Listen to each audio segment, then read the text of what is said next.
So there were two things that I have to say I regret saying and that I have to take back. And I said that the extreme left has suppressed the art of comedy. Mm-hmm.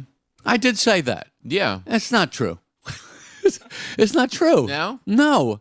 Again, you want to go back? Let's go back to our... Jerry Seinfeld bends the knee to the woke mob in this clip, and now Matt Walsh is roasting him for it, as previously Jerry Seinfeld ripped the far left, saying they killed comedy, which they did, and now Jerry Seinfeld is apologizing for what he said. And it's sad to see, but this is why Hollywood and comedy and film today is dead, and Matt Walsh takes the time to rip Jerry Seinfeld for his spineless contrition. So folks, let's jump in. For our daily cancellation today, we must cancel Jerry Seinfeld.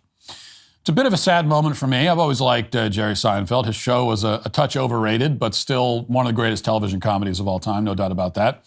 He hasn't created a solid piece of entertainment, whether a film or a TV show, since Seinfeld went off the air 25 years ago, despite multiple attempts. But even so, he is undeniably one of the great comics. And over the years, he has shown a willingness to speak out against hyper-PC culture and the deleterious effect that it has on comedy. He spoke out most explicitly in an interview with The New Yorker recently, where he said that the extreme left, in his words, is killing comedy. Now, as far as I can remember, it was the first time that he had directly called out the left. Now, not exactly an act of bravery. He's a 70-year-old comedian who's worth over $1 billion. So he's not putting much on the line by talking about these issues, but many of us appreciated it all the same. That is, until the interview he just did with fellow comedian Tom Papa this week, where he backtracked on all of it. I did an interview. So there were two things that I have to say I regret saying and that I have to take back. And I said that the extreme left has suppressed the art of comedy. Mm-hmm. I did say that. Yeah. It's not true. It's not true. No? No. Again, you want to go back? Let's go back to our solid liquid analogy. Okay. And the other thing that I have said about this, if you're Lindsey Vonn, if you're a champion skier, you can put the gates anywhere you want on the mountain. She's going to make the gate. Right. That's comedy. Mm-hmm. Whatever the culture is, we make the gate. Mm-hmm. You don't make the gate, you're out of the game. The game is, where is the gate? How do I make the gate and get down the hill in the way I want to? So does culture change? And are there things I used to say that I can't say, that everybody's always moving? Yeah, but that's the biggest, easiest target. You know, you can't say certain words, right? You know, whatever they are, versus about groups. So what? So these larger cultural themes of this is not considered acceptable, this is not acceptable. Yeah. So I don't think as I said, the extreme left has done anything to inhibit the art of comedy. Right. I'm taking that back now officially. Gotcha. They have not. Right. Do you like it? Maybe, maybe not. It's not my business to like or not like where the culture is at. Yeah. It's my business to make the gate. Wow, what a profile and courage. An inspiration for the ages is Jerry Seinfeld. Now, needless to say, this is a cowardly retreat. Yeah, folks, it's sad to see Jerry Seinfeld bend the knee, and he can act like that's not what he's doing, but I'm going to shred his analogy in just a second. But first of all, like the left, the extreme left, who did not do all those things that he's now regretting that he said that they do, no, they actually did kill comedy. Why?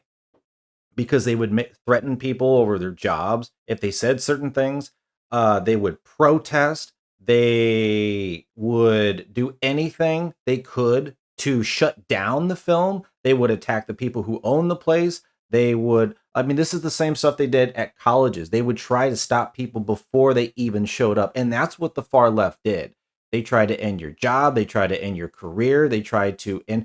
Now, how exactly is comedy and people's livelihood going to thrive in an environment to where everyone is actively and intentionally trying to destroy your livelihood? It's a different thing if people are just bickering, complaining, stuff like that, but they're not going out of your way to try and make people lose their livelihoods. Okay, that's what the extreme left did. They didn't used to do that. They used to be pro free speech and say this and get away. And they absolutely turn on a dime, right? So saying the extreme left didn't kill comedy is an absolute lie. Like when you literally threaten the ability to even let your comedy be heard, like you got canceled before you even got to that point, that's someone going out of their way to trying to silence you, which is an intentional act. That's not people complain. And his analogy, oh, it's to make the gates. Okay, here's another analogy. Here's another way you could use it, and it would mean the same thing, but it's crazy. That's like saying, oh, don't blame the government for anything. If they want to, make you jump through this hurdle and this inspection and this and absolutely tax you into oblivion, well, it's my job just to make the gate. Don't complain about any of that. It's just my job to navigate, whatever, road mines are put in front of me. Like, it's a stupid analogy. No, bro, you bent the knee, and it's sad to see. You can let me know in the comments what you think, folks, but yeah, sad day for Jerry Seinfeld. All the more cowardly because of how unnecessary it was. People talked about his original comments condemning the extreme left for about half a day and then moved on. At this point, he may as well have said it 600 years ago.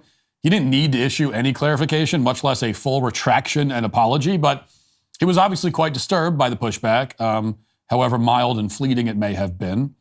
Jerry Seinfeld never had much edge to begin with, but whatever edge he may have had at one point, he has now lost, obviously. And we've seen this devolution, and it's been quite sad and tragic. We've seen it with nearly all of the greatest and most influential comedians and entertainers and cultural figures of his generation, the ones who are still alive. They've pretty much all retreated and gotten duller and blander with age. Howard Stern is another prime example. And we've talked about that many times. People often lament that George Carlin, because obviously he would be older, he's a generation above Seinfeld, but people often lament that George Carlin isn't around anymore to lampoon the woke insanity. What they don't understand is that if he was around, he would almost certainly be in the Howard Stern and Jerry Seinfeld camp. I mean, you should be thanking God. If you like George Carlin stuff, you should be thanking God he's not around. Okay, because he would be doing stand-up sets about how Donald Trump is a threat to democracy. He'd be doing a hilarious rant about why it's lame to disrespect a person's preferred pronouns. That would totally be what he would be doing. That's been the trajectory for nearly all of these people. Even Bill Burr has gotten distinctly more PC with age, like a lot more. Now, you would think it would go the opposite way. As you get older and richer, you'd give less of a damn what anyone says or thinks. But in most cases, the combination of age and wealth has a neutering effect. And these guys are comfortable with their place in life. They're fat and happy. The last thing they want to do is rock the boat, which is probably why it'd be best if most comedians just retired at 50. So we don't have to see them like this. Like it's just sad and pathetic and painful to witness. And case in point, Seinfeld now says that the job of a comedian is to make the gate. I mean, I can't think of a worse, a more wrong-headed way of explaining what a comedian's supposed to do. And this is coming from a legendary comedian. But what he says is that the culture sets out the boundaries, draws the course, and a comedian is supposed to operate within those boundaries, supposed to navigate the course, follow the guideposts, stay on the path that the culture has created for you, use the words they tell you to use, avoid the language they tell you to avoid, talk about this subject, not that one, these things are forbidden, avoid those. This is comedy, according to the brave and bold Jerry Seinfeld. Comedy is following the rules, making the gate, staying in the lane, driving the speed limit, to mix metaphors. After doing stand-up comedy for like 50 years, this is Seinfeld's great insight. Half a century in the business, and he now sounds like a court jester performing a set for Kim Jong-un in North Korea. Isn't it hilarious? Isn't it so funny to follow the rules exactly and never offend your audience under any circumstances? Isn't that cool, kids? This is what the cool people do. That's true comedy. Now, the reality, of course, is the opposite. The primary job of a comedian, the most essential role of comedy in any society, is not to make the gate and follow the course, but to question why the gate is there and not over there. Why does the course go this way, but not that way?